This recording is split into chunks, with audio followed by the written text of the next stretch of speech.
بسم اللہ الرحمن الرحیم۔ السلام علیکم ورحمۃ اللہ وبرکاتہ۔ حضرت ابو کبشہ انماری رضی اللہ عنہ سے روایت ہے کہ انہوں نے رسول اللہ صلی اللہ علیہ وآلہ وسلم کو فرماتے ہوئے سنا، 3 خصلتیں ہیں، میں ان پر قسم اٹھاتا ہوں اور میں تمہیں ایک حدیث بیان کرتا ہوں، تم اسے یاد کر لو۔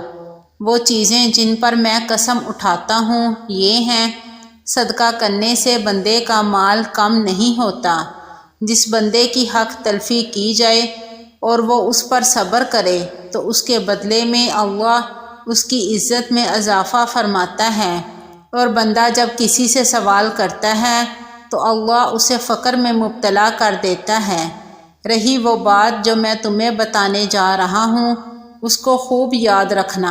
پس فرمایا، دنیا 4 قسم کے لوگوں کے لیے ہے۔ ایک وہ بندہ جسے اللہ نے مال اور علم عطا کیا ہو اور وہ اس علم کے بارے میں اپنے رب سے ڈرتا ہو، صلہ رحمی کرتا ہو اور وہ اس علم کے مطابق اللہ کی خاطر عمل کرتا ہو، یہ سب سے افضل درجہ ہے۔ ایک وہ بندہ جسے اللہ نے علم دیا ہو لیکن اسے رزق نہ دیا ہو اور وہ نیت کا اچھا ہے، وہ کہتا ہے اگر میرے پاس مال ہوتا تو میں بھی فلاں مالدار شخص کی طرح خرچ کرتا، ان دونوں کے لیے اجر برابر ہے۔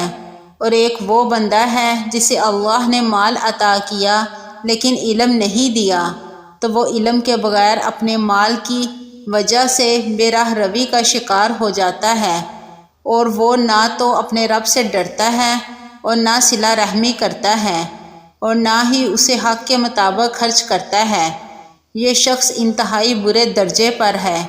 اور ایک وہ بندہ ہے جسے اللہ نے مال دیا نہ علم، وہ کہتا ہے اگر میرے پاس مال ہوتا تو میں بھی فلاں شخص کی طرح عمل یعنی خرچ کرتا، وہ صرف نیت ہی کرتا ہے جبکہ دونوں کا گناہ برابر ہے۔